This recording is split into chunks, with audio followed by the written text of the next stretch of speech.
Maiduguri, the Borno state capital, was agog yesterday as Mohammed Hayatudin formally joined the People's Democratic Party. The former managing director of FSB International Bank says it is time for professionals to take part in the process of governance to salvage the country. Outside, there is excitement as party members struggle to get in. And inside, the hall is filled to capacity as the PDP in Borno State welcomes the former bank managing director and boardroom guru, Mohammed Hayatudin. PDP leaders in the state say with his wealth of experience, management skills and leadership qualities, Hayatudin will help stabilize the opposition party in Borno State. And the unity that has been displayed here has not only sent a signal to the All Progressive Congress, but it has only shown them that we are giving them a quick notice to quit Government House Maiduguri 2023 and also the Aso Rock Villa 2023. We can all join forces to build a united, equitable, inclusive, and just society in which a visionary and competent government at all levels can establish the enabling environment to unleash the creative energies of the private sector to propel the economy, generate jobs for hundreds of millions of people, and deliver national prosperity. Speaking to journalists, Hayatudin explains why he came out of retirement to join politics. Democracy is still young. It is evolving in this environment, and citizens' participation in democratic institutions is absolutely crucial if we want to make a success of this brand new experiment. I believe that when citizens are involved in affairs that affect them, that affect their children and future generations, you will have a much better polity. You will have a country that is better governed, that is more accountable to the citizens for their performance, and you would then ensure that the dividends of democracy are actually delivered to the people. He's concerned about the state of insecurity and poor leadership, which has cost the nation a lot. There's massive instability and insecurity. I had never imagined that in my own lifetime I would not be able to travel from Maiduguri to Bama, which is just about 40 miles away, or from Abuja to Kaduna. It takes a very, very daring person to actually travel between Abuja, which is the nation's capital, and Kaduna, which was the former capital of northern Nigeria. In all likelihood, you'll actually end up in a coffin if you travel by road. So a time comes when everybody needs to think not about themselves, but about a larger cause that is actually bigger than themselves and bigger than their families. And those of us who have had the unique advantage of going to very good schools, of getting good paid jobs, of having the experience of working in well-established formal institutions, and having crisscrossed between the public and the private sector for most of our lives, I think are uniquely positioned to donate every effort of our mind and spirit to this cause. Hayatudin is promising to provide quality leadership for the PDP and help the party return to its old glory in the state, Nigeria. A lot to chew on this morning. Tundu? Right. Well, I suppose the season is well and truly begun, and it is important, that point that was made there about the inclusion of people from all kinds of different, fields in politics and governance. And I'm looking at you here, Dr. Abati. I know you feel quite strongly about that. It shouldn't just be left to the usual conventional political types. Dr. Abati? Okay, Mohammed Hayatudin. He has a national honor, I think, is it ON? And he's been in the public space for quite some time. At the time, he was chief executive of the Niger Delta Development Company, 1983 to 1988. And he has served as chairman of quite a number of companies. In other words, his record in the private sector is quite a solid one, whether it's the Benue Cement Company or the Northern Nigeria Investment Company, or even his role in the Nigerian Stock Exchange, or even in 7-Up Bottling Company. So he's showing interest in politics and saying he wants to run for the presidency of Nigeria. Well, a number of things. There are people who say technocrats can save Nigeria and that we need more technocrats throwing their hearts into the ring. And it will fit into that mold of a technocrat. BSc Economics from Ahmadu Bello University, who then went into the private sector to build a sterling career. At a point, he was, I think, MD of FSB International Bank. So he's been a banker, he's been a boardroom player, he's also been slightly in the political arena. When President Muhammadu Buhari set up his transition committee, I think he was chairman of the economic group. So you will see him ordinarily, both for reasons of his past association and experience as a Buhari man. But what is interesting is that he now comes forward and he says, no, it's not part of the Buhari transition or whatever they called it again. He has seen that the PDP, the People's Democratic Party, is a better option. So it's important to note his background, to the choice that he has made. The third point is that there will be more people like this who will be stepping forward and who will say, well, we've been privileged, we have had significant experience, we want to change the country. In Hayatudin's case, he's joining the PDP, which he says has learnt his lessons and has organized itself better. Some people may debate that. They may say, okay, has the PDP really learnt its lessons? Is the PDP better organized? So that's one question. The second question is, why did he move away from his earlier association with the APC, even if not in partisan terms?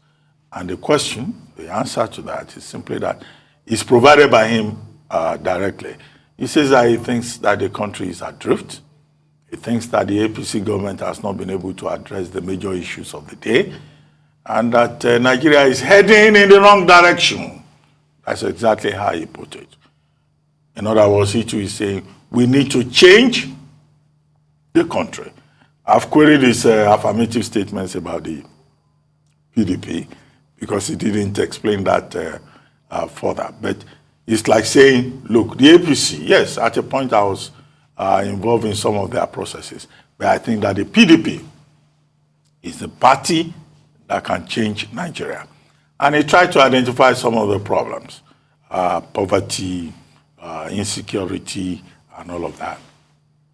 But his declaration of the membership of the PDP, which was accepted by the chairman of the Borno State PDP, was very short, very light in terms of what he intends to do. It's not enough. All of us identify these problems on a daily basis. We all know what it is. We know there is poverty. We know that the Buhari administration has not met expectations. The man himself says he has done his best. He doesn't care what your own expectations are. We all know that insecurity is a problem. But what is Muhammadu Hayatudin offering in terms of very concrete issues that he wants to put on the table? However, we'll see more people like him stepping forward, saying, oh, I've joined this political party, I'm now a card-carrying member. And their first choice is to say, I want to be president of Nigeria. Nobody becomes president of Nigeria by printing posters. I keep telling people, you don't just wake up and say, I want to be president or I want to be governor. You print posters. You put adverts on radio and television. The process is a lot more complex than that. So Muhammadu Hayatudin has exercised his right as a citizen under the Constitution to say, okay, I would like to be president of Nigeria. These are my credentials. But that alone is not enough. Does he have the structure? What is the level of his acceptance within the party? Is he just going to collect the nomination form and the party looking for money will collect money for nomination forms from as many groups as possible? And I mean, why is he just waking up? And the first thing that he wants to be is to be president of Nigeria. People will confront him with such questions too. And they will say, why don't you start at the level of a councillor? You will say, no, I'm too big to be, I haven't sat on so many boards. Okay, why don't you start as governor? You will say, no, I think I'm bigger than a governor. I hope he has the right association in place, the right structures. But we would like to hear more from him in terms of what he thinks needs to be done. One major point that I can take away from his declaration is the point he was making about citizen participation. He thinks that citizen participation, the Nigerian citizens themselves are looking for change, will be a major game changer. And I think, well, within the context of voter education, voter mobilization, that's an important message that he passed across. But that's more of a job for other relevant institutions of government. He, as Muhammad Hayatudin, he has to tell us what he knows. It's not enough to say I'm an economist and I've been on board here and there. What are his views on the key controversial issues of the day? Restructuring, state police, all of those, list of issues that Nigerians are dealing with. But now that he has declared and he wants to start at the topmost level, I hope that he will come forward and tell us and engage us. When I say us, I mean Nigerians, for us to see whether he knows what he wants or not. But all of that will be determined when the People's Democratic Party have their primaries. As far as I can see, the game is getting very interesting. And it will become even more interesting and even more curious. I mean, well said, Dr. Bati. And it's open political season. I mean, we can't shy away from that. A lot of people are politicking on various fronts, as indicative in what happened over the weekend, where some people were decamping from a certain political party to another. But one thing is certain in all of this. I think in furtherance of our democratic process, I think it is time that we should have more engagements by the way of debates, even for aspirants, political party aspirants, not even candidates yet. Because I think what we have here is just a debate amongst the candidates. But how about having aspirants? So if we've got aspirants from the APC or the PDP or the YPP or the NWP or whatever party that is going on, why can't these parties, organize debate for aspirants? Let's even sieve the thought process. Let's even allow them enunciate these thoughts. Because, like Dr. Bati said rightly, we all know the problems. I mean, you can wake up here and tell us all the problems of Nigeria. 10 million out-of-school peoples, poverty, insecurity, insurgency, and all of that at the tip of the finger. But the truth is, what is the quality of solution and thinking behind the solution being provided? That is where we always fall short. And that's what we're not big on. We're not big on listening to manifesto, but we're big on listening to the sentiment of the conversation. What are the sentiments of the conversation? He's this, he's that, he has money, he has this, he has that. And no, that's the sentiment of the conversation. But what will herald the governance process would be the quality of the argument of the solutions being provided. So we're looking forward to that, maybe in our political calendar, where we can probably have a debate of the aspirant, hear them out, let them sound off on the issues. But I would say welcome to the race. More people out there, please join the race. It's our country, and we can only make it work through a robust democratic process. That's all on News Headline. We'll take a short break. When we return, we'll have Rotus, we have Michael Wilson, we have Adesuwa Morwa, Aaron Akerjala, to give us updates on Africa, global business, COVID-19, and sporting activities across the globe. Stay with us.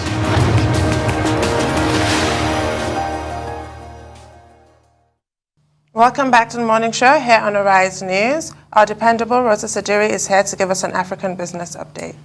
Good morning, Rotus. Good morning, Tunu. Good morning, Fire. Good morning, Good morning to all our viewers. Yeah, we begin with the Dangote refinery. The president of the African Development Bank visited the facilities. And while he was there, he talked about the fact that it's a game changer and that governments should support the kind of infrastructure like this refinery that can lead to, surplus dividends for the country. Aliko Dangote himself announced that the refinery should start some form of production by between August and September of this year. He said possibly full production can begin either by the end of this year or early 2023. So again, 650,000 barrel capacity, reduction in foreign exchange imports or refined fuel, the export potential to other African nations, or even around the world, and what this would mean for foreign exchange earnings for the country. The issue of cost of fuel, what we spend here, if we're able to refine our fuel here. So the benefits are massive. He's received so many visitors. In fact, you can see Chika Mbone right behind the both of them. Arise business analyst Chika Mbone in the purple polo shirt.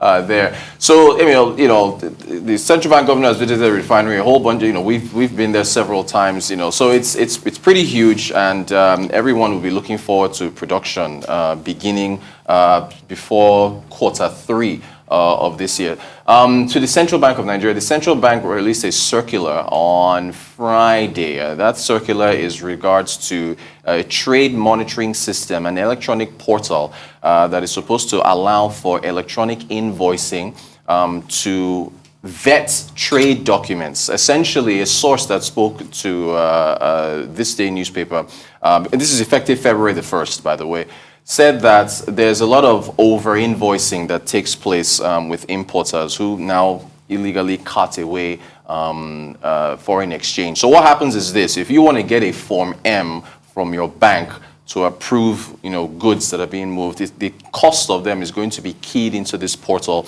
They shouldn't be more than 2.5% of the globally accepted price. If they are, the Form M will not be approved. And so that's essentially using technology in order to verify. I mean, we've talked about using tech to clear the ports and how tech can improve all these number of things. So it's good to see the central bank going this way again with this trade monitoring system in order to at least save, vital foreign exchange that shouldn't be taken away illegally, and also have a proper gauge on what's coming in and going out of the country, so that the banks can have a better assessment and a better, feel for what's coming in. So that's, again, according to the circular that was released, it's beginning on February the 1st. And then we've also got the Monetary Policy Committee meeting, that the first one of 2022. It's going to be interesting. I'm not sure if I want to make a prediction as to what's going to happen. It's over the next 2 days. The decision will come tomorrow. But, you saw what happened in global stocks. Michael Wilson will take you through that. The downturn, markets being worried about the Federal Reserve's rate hikes, what that has done in terms of valuation for tech stocks and tech companies in the United States. People are a bit more careful now, because when you raise interest rates, it kind of affects valuations, which are kind of lofty. So what that means for us is that, we could be forced into having to raise interest rates. The benchmark rate is at 11.5%. It's been that way for almost a year. And if the central bank, if the Federal Reserve of the United States goes ahead with its 4 rate hikes this year, in fact, Goldman Sachs said it could be more, you're looking at possible capital outflows where funds would chase higher returns in the United States. So that's going to be tough for us, which means that the central bank here, in addition to inflation concerns, which of course we saw the surprising uptick in inflation in December. So between those two metrics, the central bank may be forced to raise interest rates. So we'll see what happens over the next 2 days. They might decide to wait. And then finally, Ibadan Disco. The Ibadan Disco apparently there was some talk of it being taken over by Amcon, but then there was a source that I think they visited their premises on the 20th, I believe, but then the lawyers for both sides have apparently, according to sources, worked out some kind of resolution or stay of execution, if you will, for now. So for now, Amcon, Asset Management Corporation of Nigeria, is not taking over the Ibadan Disco, which, by the way, serves Oyo, Ogun, Osun, and I think Kwara and a couple other states. Yeah, Ogun, yeah. And I'm a customer, actually. Oh, you are? Huh? Oh, yeah. How's the service? Oh, yeah. I pay the bills. Okay, there you go. So I think concerning rate hikes, there are going to be headwinds this year, and we all know those headwinds.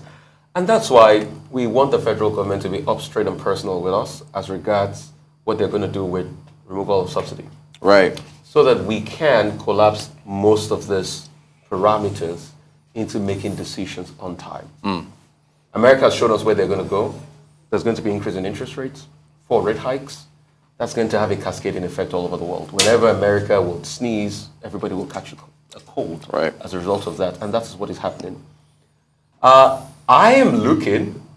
My prediction is maybe the CBN might want to be a little bit cautious and keep the rates the same way, and look at probably the next MPC in March. March meeting, and then I'm sure outlooks will be a lot more clearer. A lot more numbers will come in. There's going to be some stability. I'm sure the federal government probably will start to, let us know where they're going as regards subsidy and all of that. But there's that level of cautious optimism. But vis-a-vis all of this, the market was bullish over the weekend. The Nigerian, 4 days, 4 out of 5 days, the exchange was up last week. So it's just the beginning. It's still early days. It's still early days, but the market was bullish over the weekend, and maybe that might be a good sign. But we just have to wait it out. Investors are going to be looking, but the sad reality is that we need that FDI a lot. A lot is not coming in badly. It's a paltry amount that is even coming to Africa. So let's just see how it balances out. But I think the MPC will be cautious. We'll hold. I'll go with you. We'll predict it. I think we'll hold rates. I think the MPC will hold rates. I think it'll be too early to increase interest rates now. Let's see what happens. Okay. A number of pressures on the CBN. The CBN, the Monetary Policy Committee before now, even before the September 2021 meeting, which was the last major meeting, have been under pressure to do something about the CRR, the MPR, all the ratios, all the benchmarks, the fundamentals in relation to the economy. But for so long, the CBN had adopted, what do you call it? An accommodative stance. That's the technical word. An accommodative stance. And you are now saying that this time around, the CBN is likely to increase interest rate.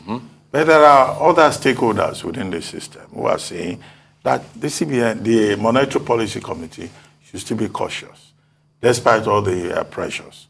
One, pressure on the foreign exchange. Two, pressure from the international financial institutions. You will recall that the Bretton Woods institutions had said that if the Fed, the Federal Reserve, is going to increase rates 3 times, and the dollar would assume a different shape in the light of that, and the Bank of England, that had even gone ahead, is only in China, that we have seen a slightly different kind of situation. Even if China itself, within the last week, 2 weeks, moved around a little bit, so that Nigeria would more or less have to increase interest rate to protect itself, remove subsidy, all those recommendations. Not just Nigeria, all the countries that fall within the bracket of the LIMCs. So I'm a bit surprised that you are saying that Nigeria should increase interest rate, whereas other stakeholders are saying, look, can we still be a little more cautious? But as they say, the detail is in the devil. We would like to see what happens tomorrow. Tomorrow, yes. The devil is in the detail, yes. So we'd like to see what happens when they meet. Now, as for the Dangote refinery, yes, everybody, is looking forward to the Dangote refinery. 650,000 barrels per day. And Akinwumi Adesina, he has to say what he has to say. You recall that the African Development Bank gave a loan facility of about, $300 billion, to support that particular project. So he went there, he was impressed, so he will also have high expectations. And even apart from the AFDB, everyone else is putting... I think you mean 300 million. Is it 300 million? Yeah, because 300 million. That would be huge. 300 million dollars. Yeah. So he's gone around, he's impressed, and Dangote himself has said, by September, the refinery will come on stream. Yeah. Okay, very high expectations, but there are questions that remain. What is the guarantee that even if the Dangote refinery reduces the import rate of finished products, what is the guarantee that that would translate into reduced cost? Right.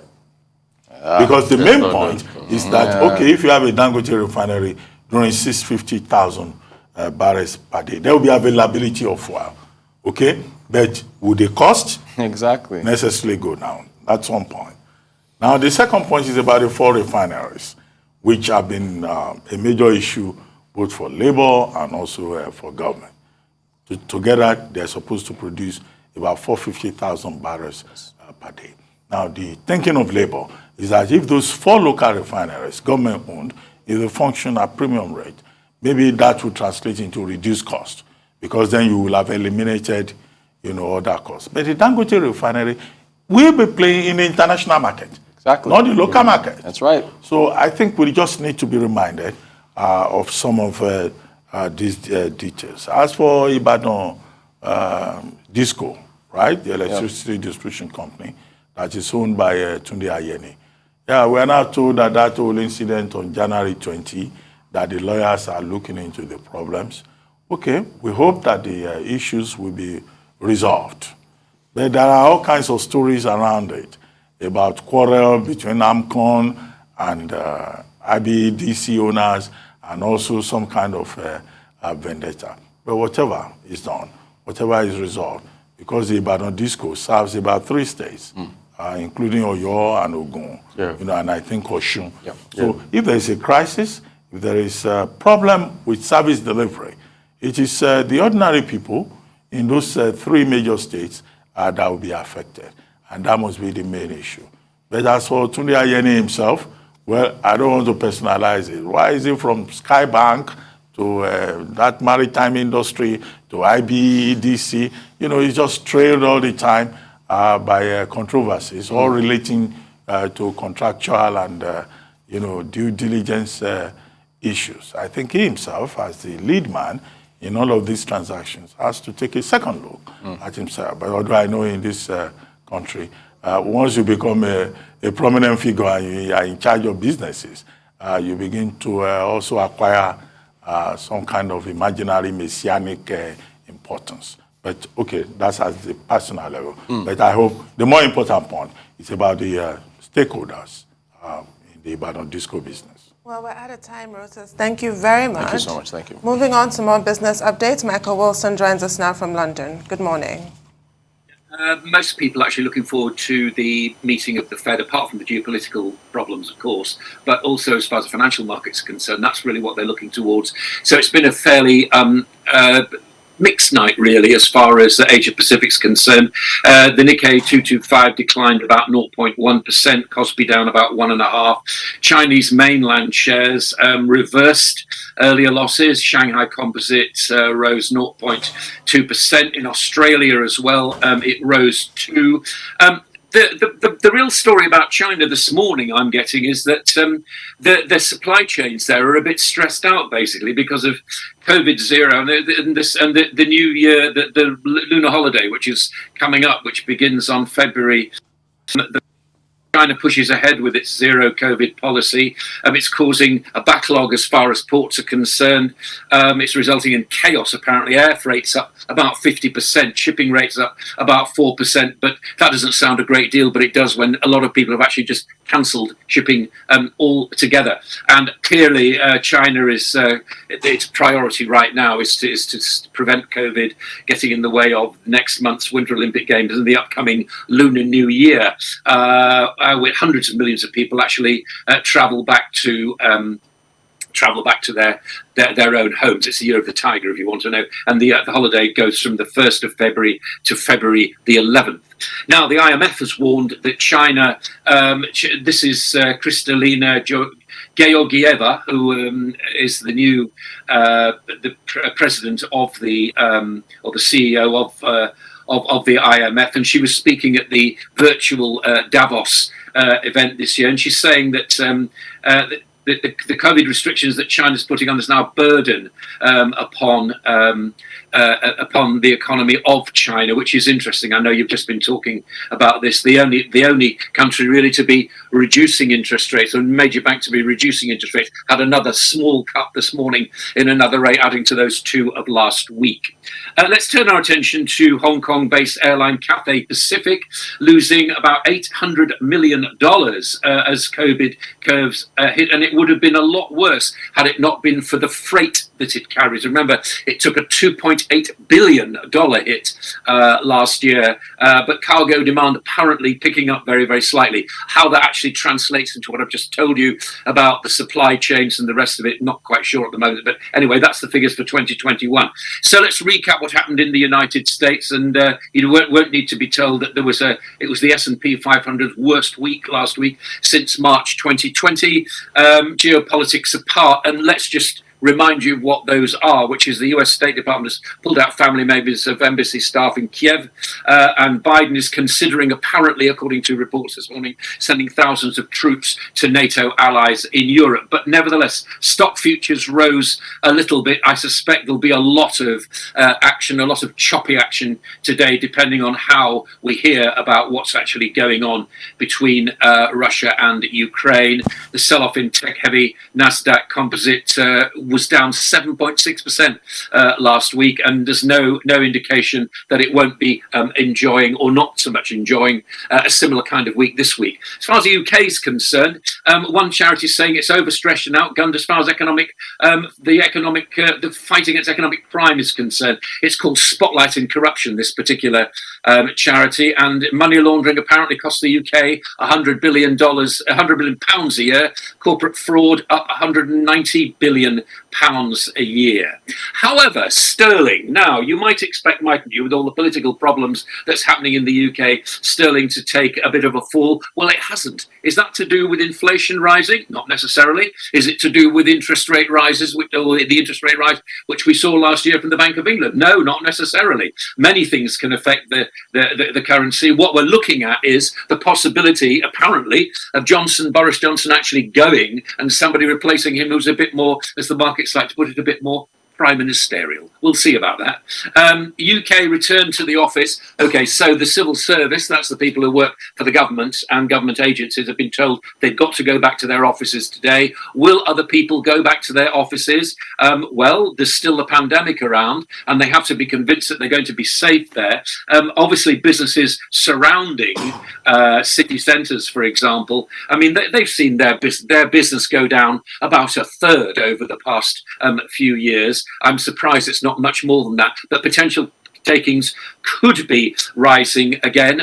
We'll see about that. So really, it's a record. Will people actually be going back to work or not? And finally, as far as oil's concerned, yes, I mean, there was a bit of a sell-off on Friday. That was profit-taking. Generally, we're looking at about $86 a barrel, which is huge. And given that there are supply constraints at the moment, what will OPEC Plus say about this? But basically, as far as oil's concerned, it's bullish news. And that is the global view this morning. All right, bullish news as regards oil. A sell-off on Friday. It's still fluid. We're still looking what it's going to be like. Maybe it's going to hit the $100 dollar per barrel mark. But real quickly, I'd love to talk about what is happening in the Caucasus, in Russia and in Ukraine. What effect is this going to have on an average energy consumer in Britain? Because that area is quite very nebulous. America has told some of its embassy staff in Ukraine to evacuate, so that means it might go down, with Russia. But how is it going to affect gas price all over Europe? And I'd also like to ask, based on what is happening in the Caucasus, in the event that the Americans switch off the switch financial system that the Russians benefit from as a measure, to stall Russia's progress in Ukraine, what will happen to the world's global financial system? Well, I have no idea, nor has anybody else, about what's going to happen as far as Russia and Ukraine is concerned. A lot of noise, as you know, 100,000 Russian troops on the border, and so on. What is it doing to the financial markets? Well, we'll just wait to see what happens, won't we? I don't think Russia is an energy player. Certainly, I think that we will be worrying here about energy prices going up. No question about that. As far as the financial markets are concerned, I don't know. I mean, it's a very difficult one. That actually, you're quite right to put your finger on it. Which way it will go, I just don't know. I think there'll be a lot of, what seems to happen is that when things are febrile, people just sell. But when they actually think about what's going on, I mean, does it make does it make an enormous amount of difference if this is in fact contained, which we imagine it's probably going to be? That appears to be what Russia's ambitions are at the moment. Again, I'm not a political expert about this. I'm only going to what the markets say. At the moment, the markets are saying futures are up very, very slightly, but I suspect that when the action starts, if we think it does, then the markets will take fright, certainly, and the oil price will increase. I mean, that's my prediction so far, but it's very, very early days so far. Okay, very quickly, Michael. With regard to energy prices, in the UK, yes, the UK government is talking about some 12 billion pounds protection for families and households. The businesses, small and medium-scale businesses, speaking through the platform of the Institute of Directors, the British Chamber of Commerce, and those other organizations are saying that the Treasury must also do something for small scale and middle-scale businesses, because, you know, with inflation going up, the highest since 1992, they will not be able to cope. What do you think that the Treasury is going to say with regard to this? Or are the businesses, the firms, about 5 of them, wrote through those agencies that I talked about, are saying, look, they need substantial support to be able to survive. How is that likely to play out? And the bottom line of it also is inflation. How is the Bank of England likely to address the issue of inflation in 2022? And how soon should we expect another round, you know, if I may say so, of interest rate increase in the UK? Well, that may discourage borrowing and discourage spending. People may be tempted to save more. But what could be, you know, the outlook in terms of the consequential effect on the British economy? Even here in Nigeria, the Monetary Policy Committee will be meeting this week. We were discussing that with Rochus earlier on.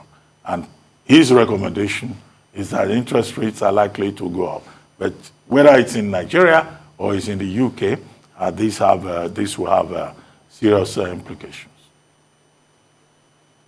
I think a lot will depend on what happens with the Fed, quite honestly. I think that now major central banks are really thinking about this. I mean, the Fed needs to speed up its game. That's what people are saying. And instead of being proactive rather than reactive as far as interest rates are concerned. I mean, the markets are saying that an interest rate rise, the latest in March, another one in this country, and maybe 1.25% total. Well, that's what the level will be by the end of the year. I think a lot of people are saying that, you know, it's basically it's what you feel. I mean, I've got a lot of friends who are economists, and we've been talking about this over the weekend, you know, and a lot of them have been saying they think that inflation will it's not transitory. There's no question about that. It's underlying. We know that already. It's a question of when it's going to peak. See slightly. So I think we're going to see, I mean, for what it's worth, the markets are saying an interest rate rise by March at the very latest here. As far as the energy situation is concerned, I'm sure that loads of companies are shouting out for help. The most efficient thing, it seems to me, to be that the government is planning, and again, this is the least worst of all the options, is that they're going to try to give cheaper loans to energy companies to see them over the spike. Once you start helping, I can see the point in a sense. Once you start helping particular sectors, then it's just throwing public money, you know, after bad. What the energy companies are saying is we can't do anything right now, but the government is at the moment, and the jury is still out on this as of the discussion, it may be that they're trying to help the energy companies themselves with cheaper loans so that they are able, therefore, not to ramp up prices as much as they would have to. But no question, energy costs are going to rise. Well, thank you, Michael. Right. All right. For updates on COVID-19 pandemic, Adeso Moro is here with us. Adeso, great to have you. Good morning. Good morning, Rufai. Great to be here. Good morning, Tunu, and good morning, Dr. Abati. Morning. Well, over the weekend, morning, guys, morning. Over the weekend, we saw some of the biggest demonstrations in months by Maxers, those who refuse to wear masks, and anti-vaxxers, those who are against the COVID-19 vaccines, from Washington to Belgium. However, in Belgium, we saw the police breaking protest up with water cannon and tear gas. It comes as the world currently has recorded over 230 million coronavirus infections, with at least 5.5 million deaths from this virus, and over 9.7 billion vaccine doses have now been administered on individuals around the world. Well, you will never see any of such protests in China, that I can assure you. And in China, authorities this morning have now lifted a month-long pandemic restriction or lockdown on the northern Chinese city of Xi'an and its 13 million residents, while imposing testing on 2 million residents of one Beijing district, ordering everyone there to undergo a test following a series of infections. Remember that we're counting down to the Winter Olympics in Beijing.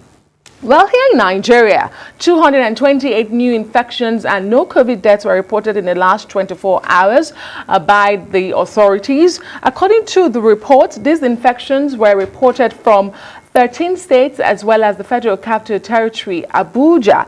The epicenter, Lagos, reported 32 cases for the day. And speaking of the epicenter, the Lagos state government has declared an end to the fourth wave of the pandemic in the state. Giving an update over the weekend via his Twitter handle, the Commissioner for Health, Professor Akin Abayomi, says that there is a reduction in the positivity rate, and he gave the percentages. Now, he says it's from 29.3% recorded in December of last year to 1.9% as of January 20th this year. Again, from 29.3% to 1.9% in January. That's a drastic reduction. He says the fatality ratio in the state currently stands at 0.71%.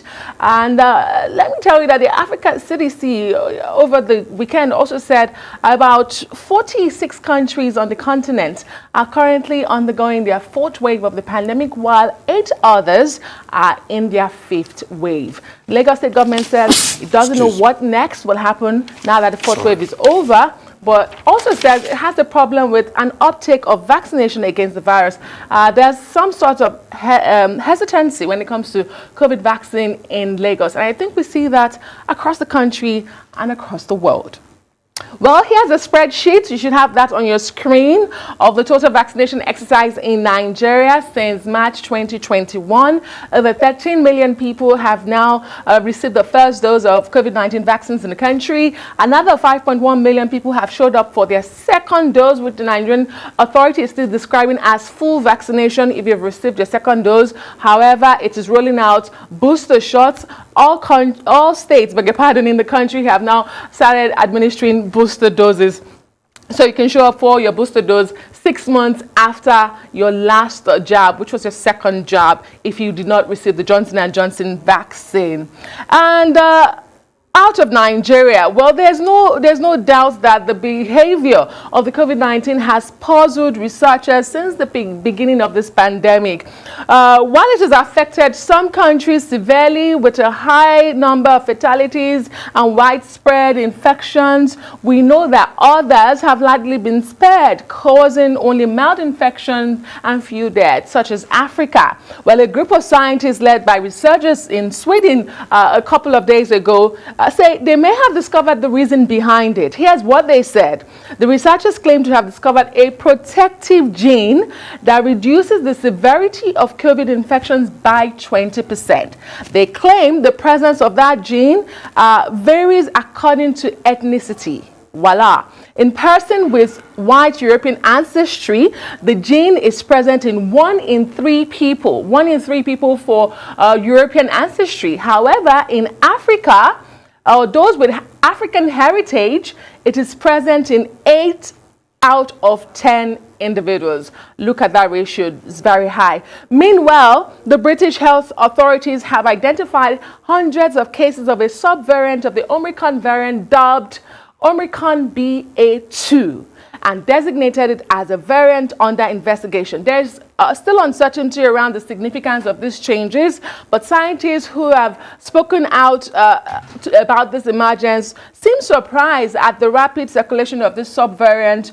To a great extent in Asia, we're seeing it a lot in India, in Denmark, as well as in Sweden. Finally, in New Zealand, the Prime Minister Jacinda Ardern has been forced to postpone her own wedding due to the introduction of new COVID-19 restrictions, which have gone into effect in the country today. Well, the new restrictions will see heightened measures such as mask wearing in public places and limitation on gatherings. Back to you guys. Hope Boris Johnson heard that.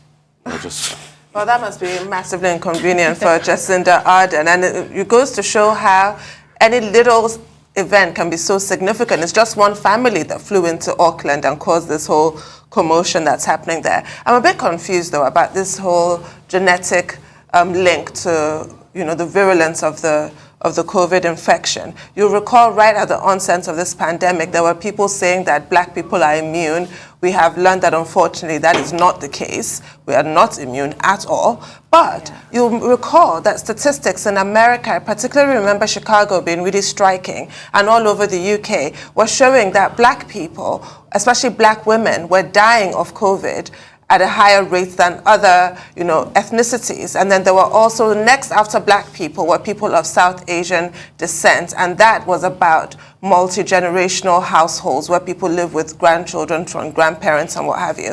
But with black people, just some kind of vague reference to socio-economic factors, and that seemed to point to how they were being treated in hospitals, which is, smacks of racism, which we continue to run into in this conversation. But now there's this genetic thing. So it's all very interesting what keeps being revealed, what new factors are going to come out of this. And about the protests in Belgium, you're right, it's never going to happen in China because it's a dictatorship. But it just goes to show what we've been discussing. People, the public, is tiring of COVID, but unfortunately, COVID is not tiring of the public. Now we have this subvariant BA2, which seems to be transmissible, but not like a massive departure in, nothing to panic about the way the whole world panicked when Omicron came on the scene after Delta. But so far, so good. Anything can still change. We do try to be optimistic here. But all these protesters going out to protest, and I'm thinking, do you not realize that this is a potentially deadly virus? And what part of that are you missing here? Okay, yes, let's start with the finding, the research finding that says that, look, 8 out of persons of African descent or heritage tend to have some kind of special immunity against the COVID-19. The important thing is that scientists, having discovered this, are now saying that this will help in trying to even come up with new drugs that can make people, even of other descent, more resistant. It also explains the fact that, look, COVID-19, as we have seen from the statistics, tends to affect people in more parts of the world than in other parts of the world. And now a genetic explanation is being offered to it. But the details that are so far in the public domain, they are not, they don't go far enough. We would like to know what is this genetic detail about black people. Many papers have been written on this. After the initial prediction that Africa will be the end time zone for COVID-19, and it didn't happen. We didn't have an Ecuador situation on our hands. Some scientists, particularly from East and Central Africa, had done studies. And one explanation is that, Africans are used to all kinds of diseases.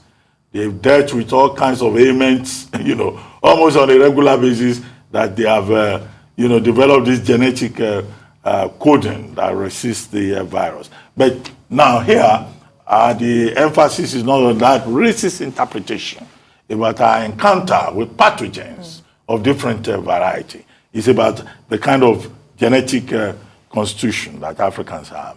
But we would like to know a lot more about that. Now, as for the Omicron subvariant that France is reporting, the BA2, well, what we're told by the epidemiologists and the evolutionary biologists is simply that, look, viruses will continue to mutate. They will continue to evolve until they reach, as one evolutionary biologist argued, a genetic cutoff point. Obviously, with this new variant, which is related to the Omicron variant and the Delta variant being brought up, it simply means that, look, we have not yet reached the end. But what is news is that we are being told by the scientists that nobody should be panicked, that we should just be vigilant. And the WHO has not yet gone as far as declaring this BA2 as a variant of concern. There is a BA1, that is out there, but this is BA2. But it probably will not be the end of the mutational process. So, but the information is very useful, and it's kudos to the scientists in different parts of the world who are keeping an eye on this. But what has not been resolved is why in Europe, the highest level of the manifestation of this new Omicron variant is concentrated in Denmark. Denmark has the highest, prevalence ratio. Those are questions that the scientists will still need to look at. Now, as for Jacinta Ardern, well, okay, this is leadership, yes.